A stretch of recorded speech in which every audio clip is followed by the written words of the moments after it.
Welcome to the deep dive. Today we're tackling something that puts you, well, firmly in the driver's seat of your own growth. Personal development planning. Mm-hmm. Whether you've got your sights set on, maybe a new career path or a personal ambition that's been simmering, or maybe just a desire to level up your skills, Hmm. this is definitely for you. Yeah, absolutely. We've taken a close look at insights from Skills You Need and Observer Point and layered in that really powerful idea of a growth mindset from Mindset Works. That's right. Think of this as maybe your shortcut to understanding how to make real, tangible progress. Exactly. So why is this so important? Well, we all have areas where we'd like to improve, right? And sometimes we just sort of hope that by wanting it, change will happen. Yeah, wishful thinking. Kind of, but as that old saying goes, the harder you work, the luckier you get. Personal development isn't really a spectator sport. It requires you to be, well, an active participant. Hmm. Our goal today is really to equip you with the understanding and the actual steps to intentionally shape your own development. Absolutely. Hmm. And this isn't some, lofty theoretical discussion. We're talking practical steps that you, our listener, can take right now. That's the aim. We're going to break down the essential components, really, of crafting a personal development plan and explore the mindset that transforms those good intentions into real results. Okay, so let's start with why. Why is a personal development plan so valuable for you? It might seem like just another item on the to-do list, maybe. Yeah, I can see that. Adding more work. But really, it's about gaining clarity. You can't effectively improve something if you haven't clearly defined what it is you want to improve in the first place. Right. A personal development plan serves as that clear definition. It forces you to articulate it. That makes a lot of sense. And while, we're constantly learning and evolving just through our experiences, that's part of life. Sure, organic growth happens. Yeah, exactly. But if you have specific goals in mind, particular skills you're aiming for, or distinct areas where you want to see, like tangible progress, well, a plan becomes your essential guide then, doesn't it? It really does. It focuses your energy. And, Skills You Need points out that even if you've just finished something big like a course or you feel comfortable in a certain area, a personal development plan becomes really useful when you set your sights on new ambitions or maybe identify specific skills you want to cultivate further. So it bridges that gap between where you are now and where you want to be next. Precisely. Okay, so hopefully everyone listening is seeing why this matters. Yeah. Now let's dive into the core elements. According to Skills You Need, a successful plan really starts with having a clear vision for yourself. Yes, a clear vision. And this is about more than just, say, career aspirations. Right, it's broader. It's about painting a picture, a really vivid picture, of where you want to be in all facets of your life. Think about both the near future, maybe the next few months, and the longer term, perhaps several years down the line. And Skills You Need really pushes you to make this vision detailed, doesn't it? Yeah. It's not just saying, I want a better job. No, much more than that. It's asking, where do you want to live? What kind of work will you actually be doing day to day? What about hobbies? The quality of your relationships? Even how you want to feel regularly. That level of detail, I imagine that's a powerful motivator when things get tough. Absolutely. When you hit those inevitable challenges, having that clear, detailed vision can pull you through. Okay, so you've got this vision taking shape. What's next? The next crucial step is to pinpoint the specific skills. What tangible abilities will you need to develop to actually make that vision a reality? Right. So if the vision involves changing industries, what are the essential skills popping up in job descriptions for that field? Exactly. Or if you're dreaming of living abroad, what level of language proficiency do you really need? Okay. Or maybe it's about improving how you handle difficult conversations, maybe based on feedback you've received, or strengthening collaboration skills. Yes, all of those. And what's really insightful here is recognizing that these skills should directly support your purpose and that overarching vision. Otherwise, your development efforts could get scattered, like trying to water too many different plants at once, Yeah, you end up spreading yourself too thin. You might invest time and energy in areas that don't actually move you closer to your main goals. It has to be linked. And what if you're just stuck? Like you're not sure where to even begin identifying those key skills. That's a common hurdle. Skills You Need actually offer some helpful tools for that, like their interpersonal skills self-assessment or a leadership quiz. Ah, okay. So those can give you a starting point. Yeah, they can provide a clearer understanding of potential areas where focusing your development might be most beneficial for you. Good to know. So vision, required skills. What's next? Once you have a clearer idea of the skills, The next logical step for you is to honestly assess your current standard in those areas. Where are you right now compared to where your vision needs you to be? Understanding the gap. Exactly. Skills you need calls it understanding the scope of the journey. That seems critical. I mean, the effort needed to go from zero Spanish to conversational is vastly different from just needing to brush up on vocabulary you learned years ago. Huge difference. Recognizing that gap lets you set realistic timelines, allocate your resources effectively. It manages expectations. Okay, so you've got this list of skills, you know where you stand, but you can't work on everything at once, right? Definitely not. That leads straight to overwhelm. So prioritization becomes a vital skill in itself. How do you approach that? Skills you need suggests a really practical method. For each skill you want to develop, consider two things. How important is it for achieving your vision, and how urgent is it that you develop it now? Importance and urgency. Right. You could even use a simple scale, maybe 1 to 5, for both. Okay, I see how that works. So you're essentially creating a little decision matrix for your own development. Assigning those scores gives you a much clearer picture of what needs your immediate focus. Exactly. And what can realistically wait? It's about channeling your energy effectively. Makes sense. Avoid that feeling of being buried under a huge list. Precisely. Focus on the things that will give you the biggest bang for your buck, so to speak, towards that vision. And then, naturally, we move into the action plan itself. You know where you want to go, the skills needed, what to tackle first. Now, how? What specific steps will you take? This is where you map out the strategies. Are you going to enroll in a course? Use online learning platforms? Find a mentor? Or just dedicate specific time each week for focused practice? Yes, all of the above are possibilities. Skills You Need recommends breaking this plan down into smaller, manageable chunks, maybe monthly goals, 6 monthly check-ins, yearly reviews. Why break it down like that? It helps you track your progress and maintain momentum. Seeing small wins keeps you motivated.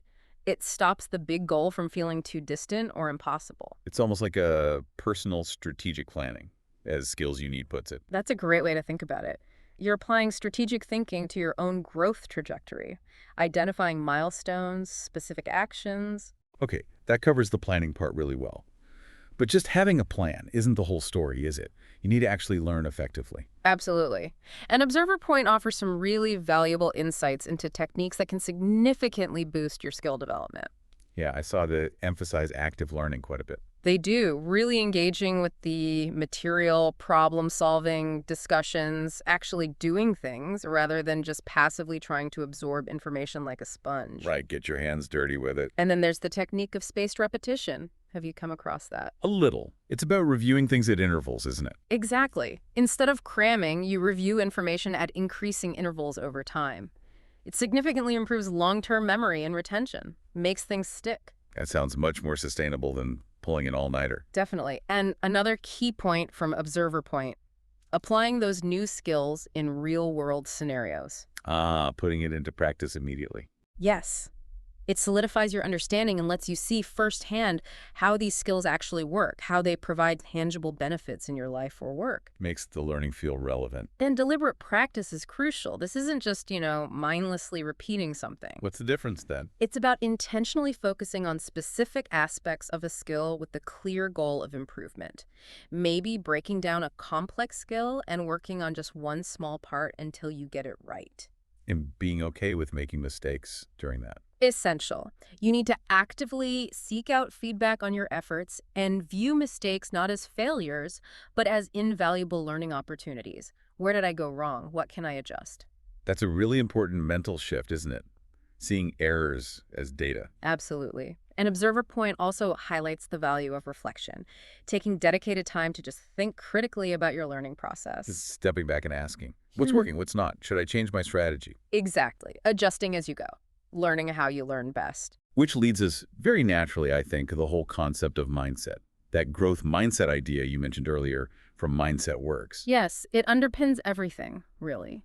This refers to the fundamental belief that your abilities and intelligence aren't fixed traits set in stone. But rather, things that can be developed and strengthened through dedication, effort, good strategies. Precisely. It's the direct opposite of a fixed mindset, where you believe your talents are largely predetermined. You either have it or you don't. And Mindset Works has done a lot of research on this. Quite compelling research, actually. They found that students who believed their intelligence could grow actually achieved more academically. Interesting. And even the way praise was given mattered hugely. Praising effort and perseverance, you worked really hard on that, was far more effective in fostering that growth mindset than just saying, wow, you're so smart. Why is that? Uh, Because praising intelligence reinforces the fixed idea. exactly. It suggests intelligence is just something you are rather than something you develop.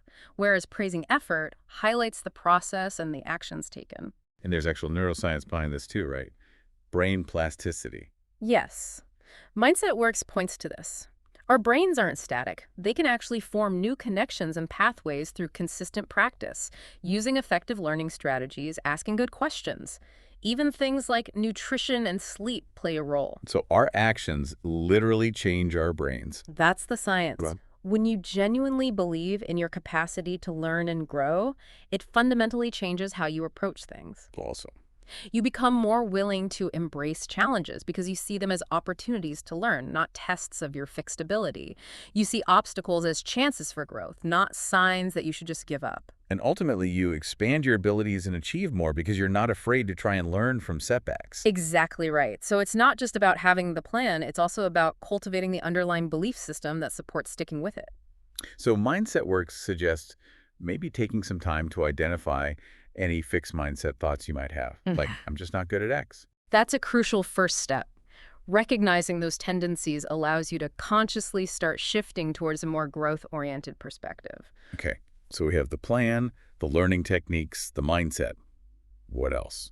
Well, finally, both observer point and just practical experience tell us that personal development isn't a one-and-done thing. It's continuous. Right. It never really stops. Continuous development and seeking regular feedback are absolutely essential for sustained growth. This is definitely an ongoing journey, not a destination you just arrive at. For sure. An observer point emphasizes actively seeking constructive feedback from various sources, instructors, mentors, trusted peers. Why is feedback so important? It provides valuable insights into your progress, maybe blind spots you haven't noticed, and helps you identify areas where further development is needed or where you might need to adjust your approach. And in today's world, things change so fast anyway. Exactly. That commitment to lifelong learning, constantly seeking out new skills, new knowledge, is more critical than ever just to stay relevant, let alone achieve ambitious goals. Okay, so let's try and wrap this all up for our listeners. Creating a personal development plan involves starting with that clear vision, A detailed picture of where you want to go. then identifying the specific skills needed to get there, Assessing honestly where you stand with those skills right now. prioritizing which skills to focus on first, using that importance urgency idea, And then developing a detailed action plan, the how. and crucially, you also need to embrace effective learning techniques like active learning and spaced repetition. And cultivate that growth mindset, believing you can develop your abilities. And remembering it's a continuous process, helped by seeking regular feedback. That sums it up well. And while this might initially sound like, wow, a lot of work, Yeah, it can feel a bit overwhelming at first glance. it's important to remember, as Skills You Need points out, that you already possess a huge range of skills. You're not starting from zero. Good point. And you don't need to overhaul everything at once. Just concentrating your efforts on one or two key areas can lead to substantial progress. It stops you feeling overwhelmed right at the start. Focus is key. Start small, build momentum. Exactly. Okay, so here's a final thought for everyone listening today. Think about one small, concrete step you can take right now, maybe even today, to begin planning your personal development. Just one thing. Just one. What is one skill you've been wanting to improve, maybe for a while now? And what's the very first action, however small, you can jot down towards making that happen? Maybe it's exploring one of those self-assessment tools we mentioned. Could be. Or maybe just spending 5 minutes reflecting honestly on an area where you genuinely like to see some growth. That initial small step. Well, it's often the most powerful one in getting the whole journey started, isn't it? It really is. Just start somewhere.